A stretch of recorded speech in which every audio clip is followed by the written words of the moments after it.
వృషభ రాశి వారికి జనవరి నెలలో గ్రహాల తాలూకు స్థితిగతులను పరిశీలన చేస్తే 22వ తారీఖు వరకు కుజగ్రహం తాలూకు అనుకూలత చాలా ప్రస్ఫుటంగా కనబడుతూ ఉన్నది.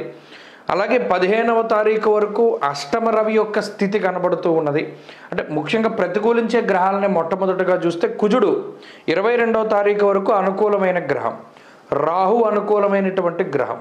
ఈ రెండు గ్రహాల తాలూకు స్థితిగతులే చాలా బలంగా కనబడుతూ ఉన్నాయి. ప్రతికూలంగా ఉండే గ్రహాలను చూస్తే ఈ గురుడు వక్రించినటువంటి తాలూకు ఫలితాలు ఒకటి, మాసం మధ్య వరకు ఉన్నటువంటి అష్టమ రవి బుధుల యొక్క దోషం ఒకటి.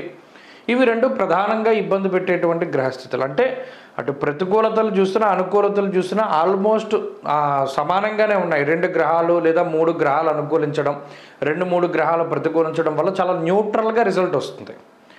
అయితే ఈ రాశి వారికి ఏంటంటే బలం కుజుడు బలంగా స్తంభించి తృతీయంలో ఉండడం అనేటువంటిది బలం. అది 22వ తారీఖు వరకు ఉంటుంది. అందువల్ల ఏదైనా ముఖ్యమైనటువంటి పనులు ఏమైనా ఉంటే 22 లోపుగా పూర్తి చేసుకోవాలి. అయితే ఈ కొత్త సంవత్సరాన్ని మంచిగానే ప్రారంభం చేయగలుగుతారు వృషభ రాశి వారు. మరీ ముఖ్యంగా అనుకున్నటువంటి వాటిల్లో కొంత జాప్యం ఉంటుంది. అలాగే ఏదైతే వీరు కొన్ని వేడుకలు లాంటివి లేదా ఏదైనా ఫంక్షన్స్ లాంటివి చేద్దాం అనుకున్నప్పుడు దానిలో వీళ్ళకి సాటిస్ఫాక్షన్ ఉండదు. మనం ఇలా అనుకోలేదు కదా, సరే కొంత కాంప్రమైజ్ అయ్యి ముందుకు వెళ్ళవలసి వస్తుంది అనుకునేటువంటి ఇది కొంత వాళ్ళకి అనుకున్నట్టుగా సాటిస్ఫాక్షన్ ఉండదు. ప్రతి చిన్న విషయంలోనూ ఇదొక్కటే కొంత అసహనము అనేటువంటిది ప్రధానంగా కనబడుతుంది. ఈ అసహనము అసంతృప్తి ఈ నెలంతా కూడా ఎక్కువ ఉంటుంది. మరీ ముఖ్యంగా ఏదో జరిగిపోయిన దాన్ని వదిలేయకుండా పట్టించి కూర్చుంటారు.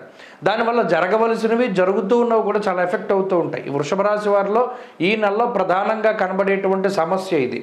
సరే జరిగింది ఏదో జరిగిపోయింది కదా, దాన్ని ఓవర్కమ్ చేసి జరగాల్సింది చూద్దాం అనేటువంటిది ఉండదు. ఈ గ్రహస్థితి ఏం చేస్తుంది అంటే గతం తాలూకు అనుభవాలని జ్ఞాపకాలని ఎక్కువగా రిపీట్ చేస్తూ ఉంటుంది. అందువల్ల జరిగేటువంటి వాటి మీద కూడా అంత శ్రద్ధ చూపించలేకపోతారు. ఇది అయితే ఆరోగ్యానికి సంబంధించినటువంటి విషయాలు సానుకూలంగానే ఉన్నాయి. ఆరోగ్యపరమైన సమస్యలు ఏమీ లేవు, అనారోగ్య సమస్యలు ఏమీ లేవు.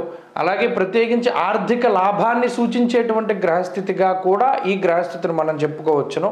అదే మాదిరిగా కొంత ఖర్చు కూడా దీనివల్ల కనబడుతుంది. మరి 2వ స్థానంలో కుజ సంచారం చివరిలో ఉండే అష్టమంలో రవి ఉన్నప్పుడు దుర్దోష శత్రు సంవాదో గమనం యథ. అంటే ఆర్థికంగా గ్రహగతులు బాగానే ఉన్నా కూడా ఖర్చు కూడా అదే రీతిగా ఉంటుంది. అందువల్ల సరి సమానంగా ఉంటుంది. ఈ నెలంతా అంతే, పాజిటివ్ ఎంత ఉందో నెగిటివ్ అంతే ఉంటుంది. అందుకనే న్యూట్రల్గా సాగుతుంది అని చెప్పాను. ఇప్పుడు ఏదైనా ఒక మంచి వచ్చింది అనుకోండి, దాని వెనకాల ఏదో ఒక చెడు వస్తూ ఉంటుంది. అందువల్ల న్యూట్రల్ అయిపోతుంది. ఈ నెలంతా అదే రకమైన గ్రహస్థితి ఉంటుంది. ఏదైనా అనారోగ్య సమస్య వచ్చింది, మళ్ళీ తొందరగా రికవరీ అవ్వగలుగుతారు. అలాగే కుటుంబ సంబంధమైనటువంటి సమస్య ఏదో వచ్చింది, మరలా దాని నుండి బయటపడగలుగుతారు. ఇలా ఈ మాదిరిగానే ఉంటుంది గ్రహస్థితి అంతా.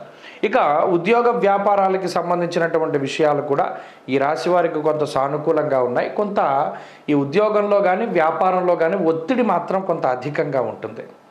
గతంలో ఎన్నడూ చేయనటువంటి పనులను సైతం మనం చేయవలసి వస్తుంది ఈ రాశివారు. అదొకటి ప్రధానంగా గుర్తుపెట్టుకోవాలి. అంతేకాక 22వ తారీఖు దాటిన తర్వాత, ముఖ్యంగా 15వ తారీఖు దాటిన తర్వాత అష్టమ రవి దోషం పోతుంది, భాగ్యస్థానంలోకి రవి వెళతారు. అప్పుడు కూడా విచారే నవమే రవు అన్నది శాస్త్రం.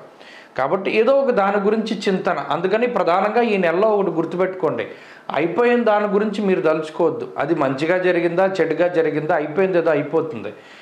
ఈ జరగవలసిన దాని మీద ఎక్కువ కాన్సన్ట్రేట్ చేయండి. అది ఒకటే మీకు చెప్పదగినటువంటి సూచన.